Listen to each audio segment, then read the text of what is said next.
नमस्कार दोस्तों, study with mind map YouTube channel में आपका बहुत-बहुत स्वागत है। तो एसएससी जीडी के जीके जीएस सेक्शन में आपका ये 8वां वीडियो है। 7 वीडियोज़ हमने ऑलरेडी अपलोड कर दिए। अगर आपने वो वीडियोज़ नहीं देखे हैं, तो उनका जो लिंक है आपको डिस्क्रिप्शन में मिल जाएगा, वहाँ से आप उनको देख सकते हो। इसके अलावा एसएससी जीडी के लिए हमारी एक सीरीज़ चल रही है हिंदी के लिए और इसमें हमने अभी तक 17 वीडियो ऑलरेडी अपलोड कर दिए हैं। अगर आपने वो वीडियो नहीं देखे हैं, तो उनका लिंक है आपको डिस्क्रिप्शन में मिल जाएगा। तो वहाँ से भी आप उनको देख सकते हो। इसके अलावा चैनल पे आपको एक प्लेलिस्ट मिल जाएगी, वहाँ से भी आप इन सारी वीडियोज़ को देख सकते हो। और स्टार्ट करते हैं अपना आज का जो डिस्कशन है। सबसे पहला क्वेश्चन है आपका, चोल साम्राज्य के संस्थापक का नाम बताइए जिसने तंजौर पर कब्जा किया और जिसके बाद आदित्यवन राजा बना। और यहाँ पे ऑप्शन है आपका कंड्रादित्य और ऑप्शन बी है यहाँ पे उत्तम, ऑप्शन सी राजाधिराज, ऑप्शन डी विजालय। तो यहाँ पे जो आपका राइट ऑप्शन होगा वो होगा आपका डी विजालय। वहीं जब मैं बात करता हूँ चोल साम्राज्य के बारे में, तो वैसे तो जो चोल साम्राज्य है वो 300 बीसी से लेकर के 1279 ईस्वी तक चला और इसमें कुछ महत्वपूर्ण राजा हुए। इसमें सबसे पहला नाम आता है विजालय, फिर आपका आदित्यवन, आदित्य प्रथम, फिर आपका राजेंद्र चोल। ये 3 राजा जो वो हैं जिन्होंने जो चोल साम्राज्य है इसको नई ऊंचाइयां दी। और वहीं जब मैं बात करता हूँ विजयालय के बारे में, तो इनके समय पे जो पल्लव थे इन्होंने उनको हराया। इसके अलावा जो तंजौर था इस पे उन्होंने कब्जा किया। फिर जब मैं बात करता हूँ आदित्य के बारे में, आदित्य प्रथम, तो इन्होंने जो पल्लव थे उन पर नियंत्रण बनाए रखा और इसके अलावा जो पांड्या थे उनको इन्होंने हराया।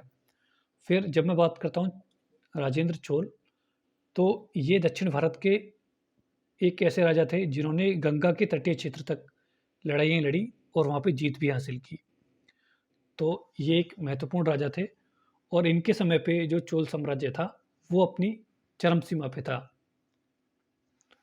और वहीं जब मैं बात करता हूँ चोल साम्राज्य के विस्तार के बारे में, कहाँ-कहाँ तक इसका विस्तार था और कहाँ-कहाँ तक इसका प्रभाव था, तो इस मैप में आप देख सकते हो, जो आपको ब्लू कलर दिख रहा है, यहाँ पे चोल साम्राज्य ने शासन किया और जो आपको ये पिंक टाइप का दिख रहा है, वहाँ पे चोल साम्राज्य का कहीं न कहीं इन्फ्लुएंस था। और इसके अंदर भारत को छोड़ कर के तकरीबन 10 देश थे, जहाँ पे चोल साम्राज्य का इन्फ्लुएंस था। सबसे पहला आता है श्रीलंका, फिर आपका बांग्लादेश, फिर आपका बर्मा यानी Myanmar, Thailand, Malaysia, Cambodia, Indonesia, Vietnam, Singapore और आपका मालदीव। ये सभी देश थे जहाँ पे चोल साम्राज्य का इन्फ्लुएंस था। और अगला क्वेश्चन आता है आपका, औरंगाबाद किस नदी के किनारे पर स्थित है? Option A Godavari, option B कौम, ऑप्शन सी मूसी या फिर ऑप्शन डी महानदी। तो यहाँ पे जो आपका राइट ऑप्शन होगा ना, वो होगा आपका बी कौम। ये जो आपकी कौम नदी है इसको अलग अलग नामों से जाना जाता है। तो इसको बोलते हैं कायम, काउम और खाम। वहीं जब मैं बात करता हूँ इसके उद्गम की, तो इसका जो उद्गम है महाराष्ट्र से होता है और ये गोदावरी जो नदी है उसके बेसिन में जाकर के मिल जाती है। वहीं जब मैं गोदावरी की बात करता हूँ, तो ये भारत की गंगा के बाद दूसरी सबसे लंबी नदी है और इसकी जो लंबाई है वो है करीब 1465 किलोमीटर। वहीं जब मैं गंगा की नदी की बात करता हूँ, तो इसकी जो लंबाई है गंगा की वो है 2525 किलोमीटर। और गोदावरी का जो उद्गम है वो भी महाराष्ट्र से होता है और महाराष्ट्र में एक जगह है त्र्यंबकेश्वर, वहाँ से इसका उद्गम होता है और ये तेलंगाना, आंध्रा, मध्य प्रदेश, छत्तीसगढ़, कर्नाटक और पुडुचेरी, फिर लास्ट में आपके ये बंगाल की खाड़ी में जाकर के मिल जाती है। फिर जब मैं बात करता हूँ मूसी नदी, तो हैदराबाद जो शहर है वो मूसी नदी के किनारे बसा हुआ है और जो कृष्णा नदी है उसकी ये सहायक नदी है। फिर जब मैं बात करता हूँ महानदी, तो इसका जो उद्गम है वो रायपुर से होता है और रायपुर है आपका छत्तीसगढ़ में। और छत्तीसगढ़ में जो आपका सिहावा पर्वत है, वहाँ से इसका उद्गम होता है और ये अंत में आपका ये बंगाल की खाड़ी में जाकर के गिर जाती है। और आगे बढ़ने से पहले मैं आपको बता दूँ, अगर आपने स्टडी विद माइंड मैप को सब्सक्राइब नहीं किया है, तो चैनल को सब्सक्राइब ज़रूर कर लीजिए। इसके अलावा जो आपकी बेल आइकन होती है, उसको भी ज़रूर दबा लीजिए। इससे क्या होगा कि जब भी हम वीडियो अपलोड करेंगे, तो उसका जो नोटिफ़िकेशन है आपको मिल जाएगा और आपसे वीडियो मिस नहीं होगा। और अगला क्वेश्चन आता है आपका, निम्न में कौन-सी झारखंड की सर्वाधिक लोकप्रिय संगीत शैली है? Option A Maand, option B Khubak Eshei, option सी धमसा या फिर ऑप्शन डी मांडो। तो यहाँ पे जो आपका राइट ऑप्शन होगा ना, वो होगा आपका सी धमसा। और अगला क्वेश्चन आता है आपका, निम्न में से कौन सी पूर्व प्रधानमंत्री आई के गुजराल की आत्मकथा है? Option A the autobiography of an unknown Indian, option B dreams of my father, option C filling the gap या फिर डी मैटर्स ऑफ डिस्क्रिशन। तो यहाँ पे जो आपका राइट ऑप्शन होगा ना, वो होगा आपका डी मैटर ऑफ डिस्क्रिशन। तो इसके अलावा इनकी कुछ और बुक्स हैं, उनको हम जान लेते हैं। जैसे आपकी कंटिन्यूटी ऑफ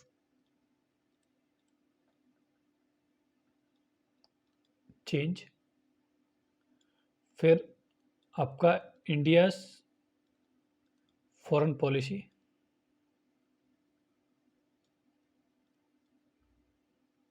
फिर आपकी scrap book of prime minister, ये इनकी महत्वपूर्ण बुक है।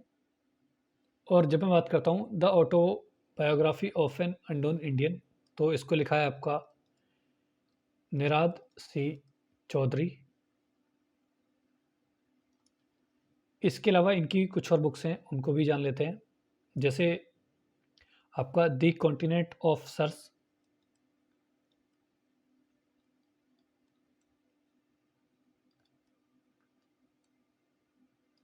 फिर हिंदुइज्म,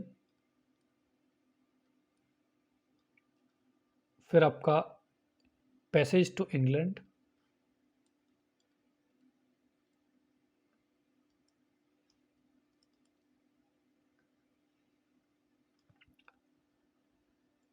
फिर आपका क्लेव ऑफ इंडिया। ये सब इनकी फेमस बुक्स हैं। फिर जब मैं बात करता हूँ ड्रीम्स फ्रॉम माय फादर, तो इसको लिखा है आपका ओबामा ने, जो कि हैं आपके यूएस के फॉर्मर प्रेसिडेंट। इसके अलावा कुछ और बुक्स हैं, इनको भी जान लेते हैं। और इनकी फेमस बुक्स है आपकी एक ए प्रॉमिस लैंड, इसके अलावा है आपकी द ऑडेसिटी ऑफ होप। ये दो इनकी फेमस बुक्स हैं। और जब बात करते हैं फिलिंग द गैप, तो इसको लिखा है आपका जॉनी ग्रेस, जो कि एक जमाका की सिंगर और मॉडल है। और अगला क्वेश्चन आता है आपका, सीमेंस किसकी इकाई है? ऑप्शन ए चुंबकीय प्रभाव घनत्व, ऑप्शन बी विद्युत चालकत्व, ऑप्शन सी विद्युत प्रवाह, चुंबकीय प्रभाव, ऑप्शन डी धारिता। तो यहाँ पे जो आपका राइट ऑप्शन होगा ना, वो होगा आपका बी विद्युत चालकत्व। इसके अलावा कुछ और जो इकाइयाँ हैं वो आपको याद होनी चाहिए। जैसे तापमान यानी टेम्परेचर, इसकी इकाई है केल्विन। फिर द्रव्यमान यानी मास, इसकी जो इकाई है वो है किलोग्राम। फिर आपका समय यानी टाइम, इसकी इकाई है सेकंड। फिर करंट यानी धारा, और इसकी इकाई है एम्पियर। फोर्स यानी बल, इसकी इकाई है न्यूटन। फिर आपका आवृत्ति यानी फ्रीक्वेंसी, इसकी इकाई है हर्ट्ज। फिर आपका एंगल यानी कोण, इसकी इकाई है रेडियन। फिर आपका कार्य यानी वर्क, फिर आपका ऊर्जा यानी एनर्जी, हीट ऊष्मा, पावर यानी शक्ति। इन सभी की जो इकाई है वो है आपकी जूल। फिर धारिता, धारिता की है आपकी फैराड। और चुंबकीय प्रभाव, इसकी है आपकी वेबर। और चुंबकीय प्रभाव घनत्व, इसकी है आपकी टेस्ला। ये सभी महत्वपूर्ण इकाइयाँ हैं जो कि आपको याद होनी चाहिए। अगला क्वेश्चन आता है आपका, 1970 में मिस एशिया पैसिफिक का खिताब जीतने वाली पहली भारतीय प्रतिभागी कौन बनी? Option A Reita Faria, option B Diana Hayden, option C Zeenat Aman, option D आरा फैंसेगा। तो यहाँ पे जो आपका राइट ऑप्शन होगा ना, वो होगा आपका सी जीनत अमान। वहीं जब मैं जीनत अमान की बात करता हूँ तो इंडियन एक्ट्रेस हैं ये और मॉडल भी हैं। जब मैं बात करता हूँ रीता फारिया, तो मिस वर्ल्ड का खिताब जीतने वाली ये पहली एशियाई महिला थी और ये एक मॉडल और आपकी डॉक्टर है। जब मैं बात करता हूँ डायना हेडन, तो ये आपकी एक्ट्रेस हैं और वर्ष 1997 में विश्व सुंदरी के खिताब से इनको नवाजा गया। और अगला क्वेश्चन आता है आपका, भारतीय संविधान में याचिकाएं और द्विसदनीय पद्धति किस देश के संविधान से प्रेरित है? ऑप्शन ए संयुक्त राज्य अमेरिका, option B Australia, option C Ireland, option D United Kingdom. तो यहाँ पे जो आपका राइट ऑप्शन है वो है आपका D United kingdom. United kingdom से इसके अलावा हमने संसदीय शासन व्यवस्था,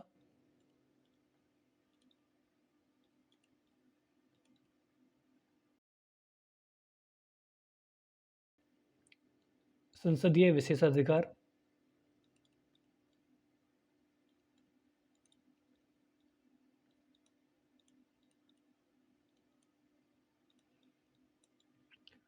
फिर आपका एकल नागरिकता,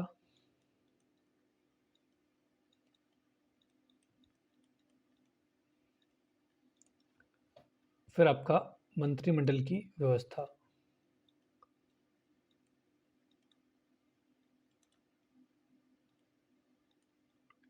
इन सभी को हमने यूके से लिया है। और वहीं जब मैं बात करता हूँ यूएसए, तो यहाँ से लिया हमने मौलिक अधिकार,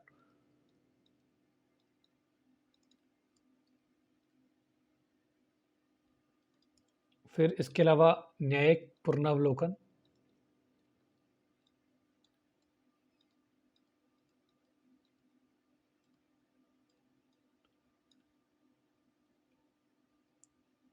फिर आपका राष्ट्रपति का निर्वाचन और महाभियोग, यहाँ से लिया है हमने। फिर ऑस्ट्रेलिया की बात करता हूँ तो यहाँ से लिया है हमने समवर्ती सूची,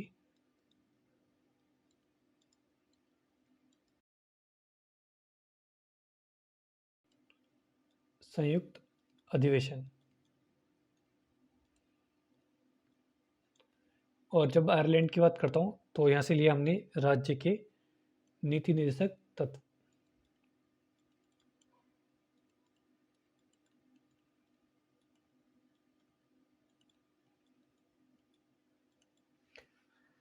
और अगला क्वेश्चन आता है आपका, कौन सी मिश्र धातु में कांसा, सीसा और टिन होते हैं? Option A German silver, option B bell metal, option C solder, या फिर ऑप्शन डी रोज मेटल। तो यहाँ पे जो आपका राइट ऑप्शन है वो है आपका डी रोज मेटल। वहीं जब मैं जर्मन सिल्वर की बात करता हूँ तो इसके अंदर आपका तांबा, फिर आपका निकल और आपका जस्ता, ये तीन चीज़ होती हैं और इनकी जो मात्रा है वो होती है आपकी 3, 1, 1 के रेशो में। और वही जब मैं बात करता हूँ बेल मेटल, तो इसके अंदर होता है आपका तांबा और टिन, और इसमें जो अनुपात होता है वो होता है 4 का और 1 का। और जब मैं सोल्डर की बात करता हूँ, ये एक गलनीय मिश्र धातु होता है और इसका उपयोग टाँका लगाने के लिए करते हैं। और अगला क्वेश्चन आता है आपका, अंडमान निकोबार द्वीप समूह में सबसे ऊंची चोटी का नाम बताइए? Option A saddle peak, option B करहो peak, option C Kodachadri, option D सोनसोगोर। तो यहाँ पे जो आपका राइट ऑप्शन होगा ना, वो होगा आपका ए सैडल पीक। वहीं जब मैं अंडमान निकोबार द्वीप समूह की बात करता हूँ, तो ये आपका बे ऑफ बंगाल में है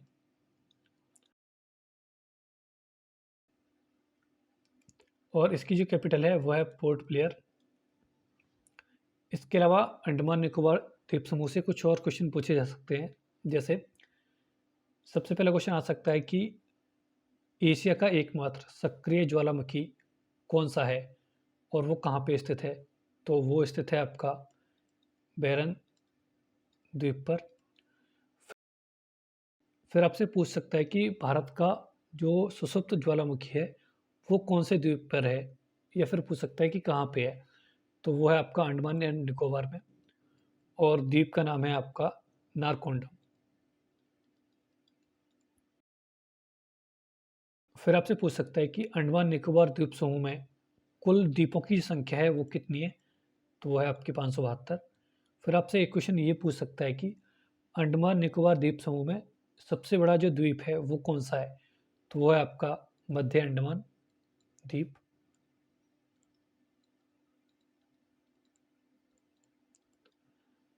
तो इस तरह के क्वेश्चन आपसे पूछे जा सकते हैं। और अगला क्वेश्चन आता है आपका शक्ति P, प्रवाह I और प्रतिरोध R के बीच क्या संबंध है।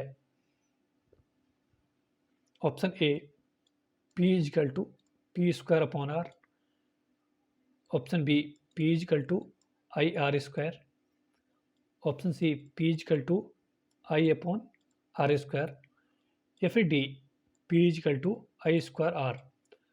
तो यहाँ पे जो आपका राइट ऑप्शन होगा ना, वो होगा आपका D P equal to I square R. अगला क्वेश्चन आता है आपका क्लोरोफॉर्म का सूत्र क्या है। Option A CCl4, option B CHCl3, option C CH3Cl, या फिर डी CF2Cl2। तो यहाँ पे जो आपका राइट ऑप्शन होगा ना, वो होगा आपका भी CHCl3। और अगला क्वेश्चन आता है आपका 1773 के विनियमन अधिनियम के 200 को दूर करने के लिए ब्रिटिश संसद द्वारा पारित किया गया कौन सा अधिनियम, जो ईस्ट इंडिया कंपनी अधिनियम 1784 से भी जाना जाता है। Option A regulating act 1773, option B 1861 का भारतीय प्रसद अधिनियम, option C Pitt's India act, या फिर डी 1858 का भारत सरकार अधिनियम। तो यहाँ पे जो आपका राइट ऑप्शन है वो है आपका सी पिट्स इंडिया एक्ट। वहीं जब मैं पिट्स इंडिया एक्ट के बारे में बात करता हूँ, तो इसके अंदर बोला गया जो भी आपका BEIC की संपत्ति है वो अब ब्रिटेन की संपत्ति कहलाई जाएगी। इसके अलावा जो BEIC थी, इसके जो व्यापारिक मामले थे, व्यापार के मामले और जो राजनीतिक मामले थे, उनको अलग अलग कर दिया गया और इसके लिए बोर्ड ऑफ कंट्रोल और बोर्ड ऑफ डायरेक्टर की नियुक्ति की गई।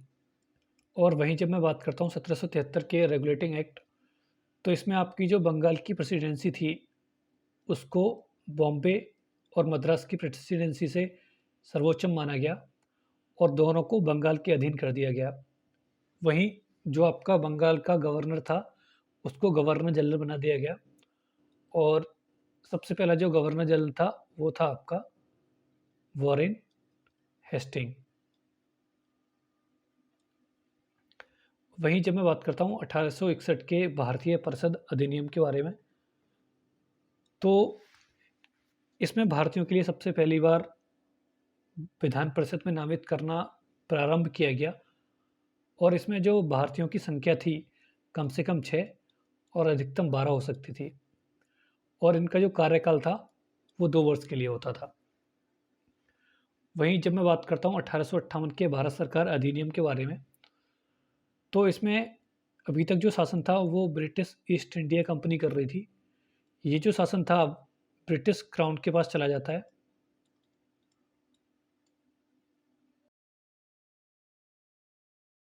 और अभी तक जो था यहाँ पे BEIC का शासन, तो यहाँ पे एक पद था आपका गवर्नर जनरल का, इसको अब ब्रिटिश क्राउन के शासन के अधीन में वायसराय का पद बना दिया गया। और भारत का अंतिम गवर्नर जनरल वो था आपका लॉर्ड कैनिंग, और जो भारत का सबसे पहला वायसराय था वो भी था आपका लॉर्ड कैनिंग। वहीं जो 1858 का भारत सरकार अधिनियम था, उसको भारत को अच्छा बनाने वाला कानून बताया गया।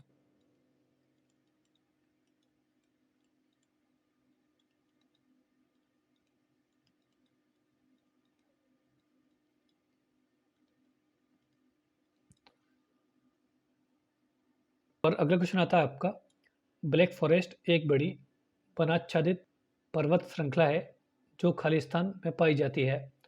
Option A Brazil, option B Germany, option C दक्षिण अफ्रीका, ऑप्शन डी बेल्जियम। तो यहाँ पे जो आपका राइट ऑप्शन है वो होगा आपका बी जर्मनी। वहीं जब मैं ब्लैक फॉरेस्ट की बात करता हूँ, तो यहाँ पे जो पेड़ होते हैं उनकी ऊंचाई कुछ ज़्यादा होती है, जिस कारण जो रोशनी है वहाँ पे नहीं पहुँच पाती, और ये जो जंगल हैं वो हमेशा अंधेरे में रहते हैं, तो इसलिए इनको ब्लैक फॉरेस्ट बोला जाता है। और जब मैं बात करता हूँ जर्मनी के बारे में, तो जर्मनी की जो कैपिटल है वो है आपकी बर्लिन, और यहाँ पे जो करेंसी है वो है यूरो। और यहाँ पे जो चांसलर हैं, क्योंकि यहाँ पे जो PM है वो नहीं होते, इसकी जगह होते हैं आपके चांसलर। यहाँ पे जो चांसलर हैं उनका नाम है ओलाफ सोल। और यहाँ की जो संसद है उसको बोला जाता है आपका बंडस्टैग। और जो जर्मनी है वो यूरोपियन यूनियन का पार्ट है। और जब हम यूरोपियन यूनियन की बात करते हैं तो इसमें है आपके 27 कंट्रीज़, और इसकी जो प्रेसिडेंट हैं वो हैं रॉबर्टा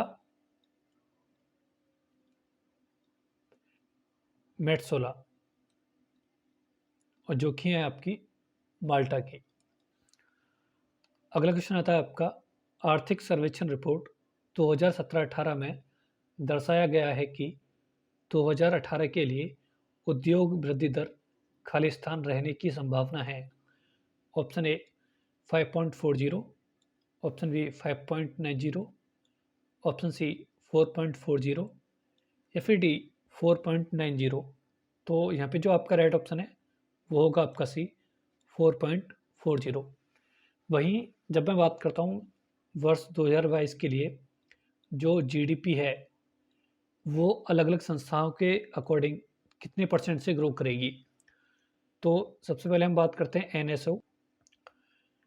तो इसके अकॉर्डिंग हमारी जो इकोनॉमी है वो ग्रो करेगी 8.9% से। फिर मैं बात करता हूँ RBI, तो इसके अकॉर्डिंग हमारी जो इकोनॉमी है वो ग्रो करेगी 9.5%। फिर मैं बात करता हूँ इंडिया रेटिंग एंड रिसर्च, इसके अकॉर्डिंग जो हमारी इकोनॉमी ग्रो करेगी 9.3%। फिर मैं बात करता हूँ IMF के अकॉर्डिंग हमारी जो इकोनॉमी है वो ग्रो करेगी 9.0%। फिर मैं बात करता हूँ वर्ल्ड बैंक, तो इसके अकॉर्डिंग हमारी जो इकोनॉमी है वो ग्रो करेगी 8.3% से। फिर बात करते हैं ADB यानी एशियन डेवलपमेंट बैंक, और इसके अकॉर्डिंग हमारी जो इकोनॉमी ग्रो करेगी 9.7%। अगला क्वेश्चन आता है आपका, 2018-19 के लिए बाजरे का न्यूनतम समर्थन मूल्य कितना निर्धारित किया गया है। ऑप्शन ए 5150 प्रति कुंटल, ऑप्शन बी 1950 प्रति कुंटल, ऑप्शन सी 1750 प्रति कुंटल, या फिर डी 2430 प्रति कुंटल। तो यहाँ पे जो आपका राइट ऑप्शन है वो है आपका बी 1950 प्रति कुंटल। और यहाँ पे कुछ और फसलें हैं जिनका जो MSP है 2021-22 और 2022-23 के लिए दिया गया है, तो आप यहाँ पे उनको देख सकते हो। और अगला क्वेश्चन आता है आपका, अमरोहा के युद्ध 1305 में दिल्ली सल्तनत को किसके ऊपर विजय प्राप्त हुई। Option A British East India Company, option B Bijapur सल्तनत, ऑप्शन सी मंगोल सेना, या फिर डी पुर्तगाली साम्राज्य। तो यहाँ पे जो आपका राइट ऑप्शन होगा ना, वो होगा आपका सी मंगोल सेना। तो वहीं जब मैं बात करता हूँ मंगोल सेना के द्वारा किए गए आक्रमण, तो मंगोल सेना ने दिल्ली सल्तनत पर 6 बार आक्रमण किया और 6 के 6 बार ये हार गए। अगला क्वेश्चन आता है आपका, टिबिया किसका भाग है? ऑप्शन ए हाथ, ऑप्शन बी खोपड़ी, ऑप्शन सी बाह, ऑप्शन डी पैर। तो यहाँ पे जो आपका राइट ऑप्शन है वो है आपका डी पैर।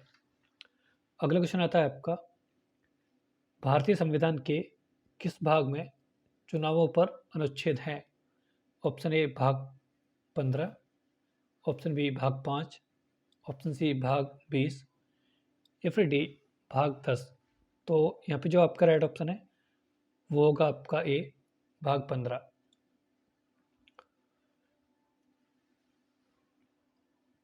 और वहीं जब मैं बात करता हूँ संविधान के बारे में, तो संविधान सभा का जो गठन है वो हुआ आपका 6 दिसंबर 1946 को, और पहली जो बैठक हुई वो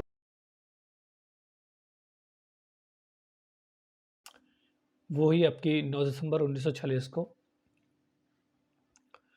और वहीं जब मैं बात करता हूँ पहले अस्थायी जो अध्यक्ष थे वो थे आपके सच्चिदानंद सिन्हा, और जो स्थायी अध्यक्ष थे वो थे आपके राजेंद्र प्रसाद।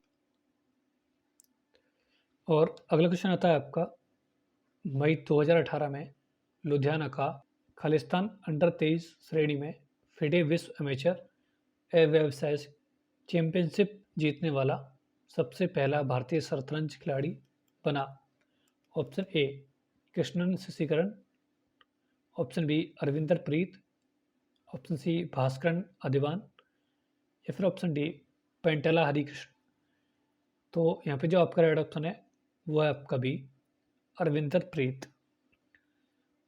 अगला क्वेश्चन आता है आपका, भारत रत्न प्राप्त करने वाले किस व्यक्ति का जन्मदिन राष्ट्रीय चिकित्सक दिवस के रूप में मनाया जाता है? Option A Bidhan Chandra Roy, option B CNR Rao, option C Purushottam Das Tandon, या फिर डी अब्दुल कलाम आज़ाद। तो यहाँ पे जो आपका राइट ऑप्शन है वो है आपका ए विधान चंद्र रॉय। जब मैं बात करता हूँ विधान चंद्र रॉय के बारे में, तो ये चिकित्सक और स्वतंत्रता सेनानी थे, और इनका जन्म हुआ आपका 1822 में पटना में, और ये बंगाल के CM भी रह चुके थे।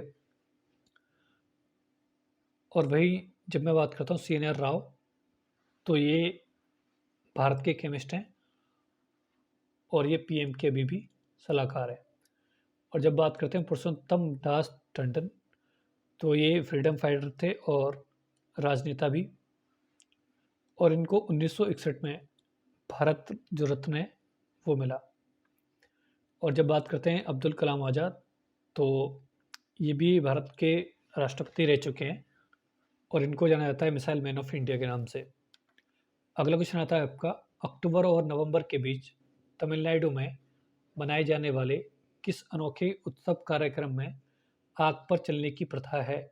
Option A Minjar, option B Pulikali, option C Thimithi, या फिर डी मड़ई।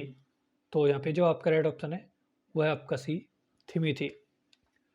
अगला क्वेश्चन आता है आपका, 2018-19 प्रो कबड्डी लीग फाइनल में कौन सी टीम विजेता रही? Option A Bengaluru Bulls, option B Dabang Delhi KC, option C Bengal warrior, या फिर डी जयपुर पिंक पैंथर। तो यहाँ पे जो आपका राइट ऑप्शन है वो है आपका ए बेंगलुरु बुल्स। और वहीं जब मैं बात करता हूँ 2021 और 22 के लिए जो विनर है वो कौन रहा, वो तो रही आपकी दबंग दिल्ली। और जो कबड्डी लीग है वो कब स्टार्ट हुई, वो हुई आपकी 2014 में। अगला क्वेश्चन आता है आपका, निम्न में से कौन सी महाराष्ट्र की नृत्य शैली है? Option A Cheraw, option B Ottam Thullal, option C Lezim या फिर डी मांचा। तो यहाँ पे जो आपका राइट ऑप्शन है वो है आपका सी लेजिम। इसके अलावा महाराष्ट्र की कुछ और नृत्य शैलियाँ हैं जो कि आपको याद होनी चाहिए, जैसे लावड़ी, फिर आपका नकटा, कोली, फिर आपका गाफा, दही कला, दशावतार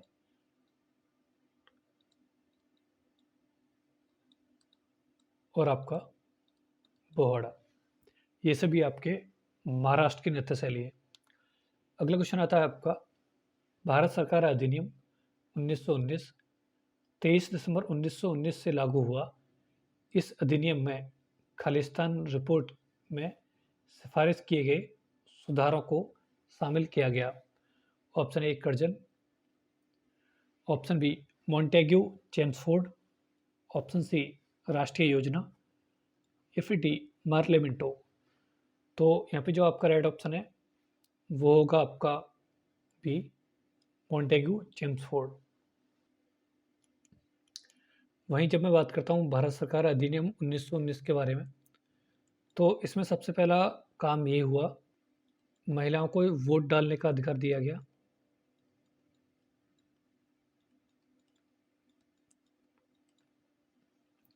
और दूसरा इसमें जो लोक सेवा आयोग है उसका गठन हुआ।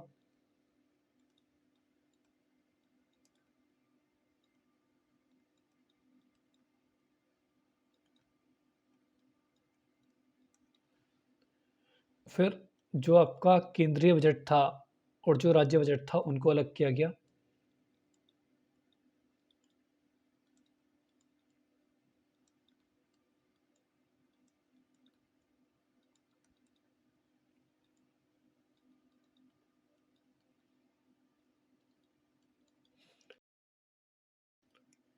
और चौथा जो महत्वपूर्ण बदलाव था वो ये हुआ, जो हिंदू, मुस्लिम, क्रिश्चियन और जो सिख थे, इनके लिए जो निर्वाचन व्यवस्था थी वो अलग कर दी गई। तो ये सभी क्वेश्चन आपसे पूछ सकता है 1919 अधिनियम के अंदर। और अगला क्वेश्चन आता है आपका, 45वां G7 शिखर सम्मेलन कहाँ आयोजित किया गया था। Option A France, option B Germany, option C Bharat, option D Indonesia. तो यहाँ पे जो आपका राइट ऑप्शन है वो होगा आपका ए फ्रांस। वहीं जब मैं बात करता हूँ 2022 का G7 जो समिट है वो कहाँ पे होस्ट किया गया, तो वो किया गया आपका जर्मनी के अंदर। वहीं जब मैं बात करता हूँ G7 कंट्रीज़ के बारे में, तो इसके अंदर आते हैं Canada, USA, France, Germany, Italy, फिर आपका जापान, फिर आपका यूनाइटेड किंगडम। तो इसके अंदर आपके 7 कंट्री होते हैं। और वहीं जब मैं बात करता हूँ 48वें G7 समिट में जो गेस्ट कंट्री थे वो कौन कौन से थे, तो इसमें था आपका इंडिया, इंडोनेशिया, सेनेगल और आपका साउथ अफ्रीका। क्योंकि इंडिया G7 जो कंट्री है इनका पार्ट नहीं है, तो यहाँ पे जो आपका 48वां G7 समिट हुआ था वहाँ पे इंडिया एक गेस्ट कंट्री था। तो ये था हमारा practice set number 8। Practice set आपको कैसा लगा है कमेंट सेक्शन में ज़रूर बताइए। और हाँ, वीडियो आपको अच्छा लगा है तो चैनल को सब्सक्राइब जरूर करिए और ज़्यादा से ज़्यादा लोगों के साथ शेयर भी करिए। मिलते हैं आपको नेक्स्ट वीडियो में। धन्यवाद।